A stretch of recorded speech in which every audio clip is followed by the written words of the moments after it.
Retro media நேயர்கள் வணக்கம். நான் உங்க பிரவீன் கேஎஸ். லவ் மேரேஜ் விக்ரம் பிரபு ரொம்ப அழகான ஒரு ஹீரோங்க.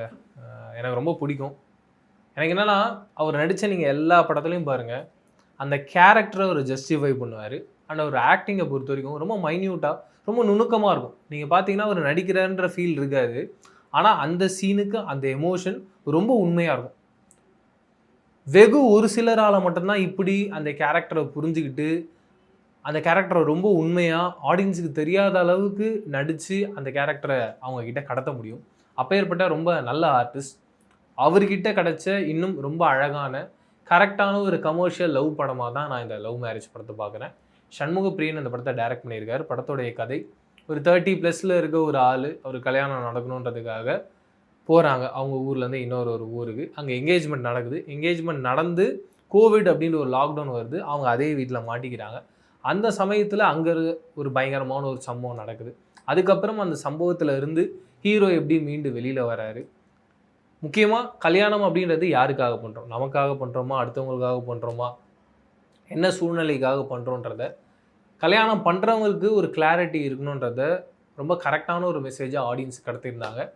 அதுக்கு சண்முக பிரியனுக்கு ஒரு பெரிய ஹேட்ஸ் ஆஃப். இந்த படம் கண்டிப்பாக தெலுங்கு படத்தோடைய ஒரு ரீமேக் தான். பட் நான் இது வரைக்கும் நிறைய படங்கள் பார்க்கும்பொழுது ஒரு ரீமேக் படம் பண்ணுறாங்கன்னா அந்த படத்துடைய எசன்ஸை ஸ்பாயில் பண்ணிவிடுவாங்க.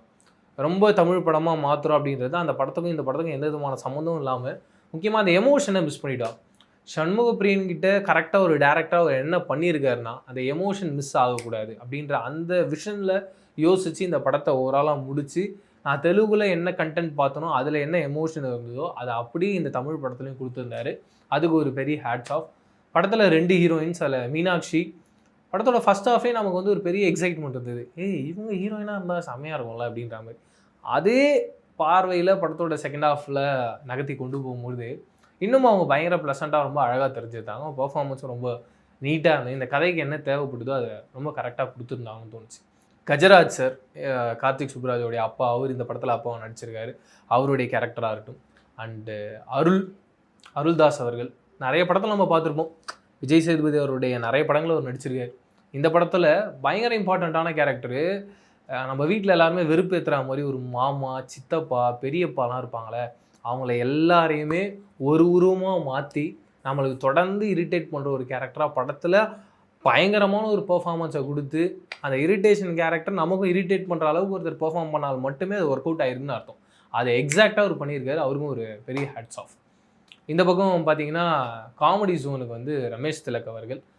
நீங்கள் ரீசெண்டாக எடுத்து பார்த்தீங்கன்னா ரமேஷ் திலக் அண்ட் ஷால் ரால்டன் இவங்க 2 பேரும் ஒர்க் பண்ணுற எல்லா படமும் மேக்ஸிமம் ஹிட்டு தான்.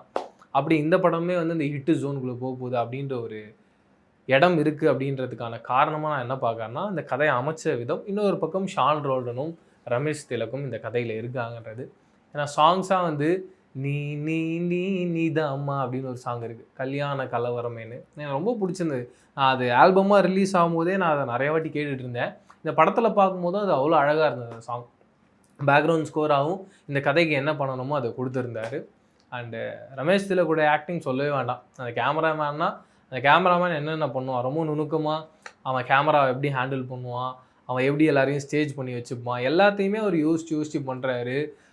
இதுக்கு முன்னாடியே நம்ம நிறைய படங்களை பார்த்துருக்கோம். அது கரெக்டாக புரிஞ்சுக்கிறார் இந்த ஜோனுக்குள்ளே இது இருக்கணும்னு. அண்டு டப்பிங்கில் அவர் பேசின விதம், ஒரு இடத்துல விக்ரம் பிரபு அவர்கள் வந்து நான் குடிச்சிட்டா எனக்கு பயங்கரமாக கோவம் வந்துடும், அடித்து போயிடுவேன் அப்படின்ற மாதிரி ஒரு இடத்துல ஒரு விஷயத்த சொல்கிறார். அங்கே வந்து டப்பிங்கில் அவருடைய லிப்ஸிங்கே கிடையாது. அந்த இடத்துல ஒரு டைலாக் போகிறாரு, மாப்பிள்ளை இன்னும் கொஞ்சம் குடிச்சிறேன் அப்படின்னு. அதெல்லாம் தேட்டரே வந்து பிளாஸ்ட் ஆகி சிரிக்கிறாங்க. அப்படி ஒரு கவுண்டராக இருந்துச்சு.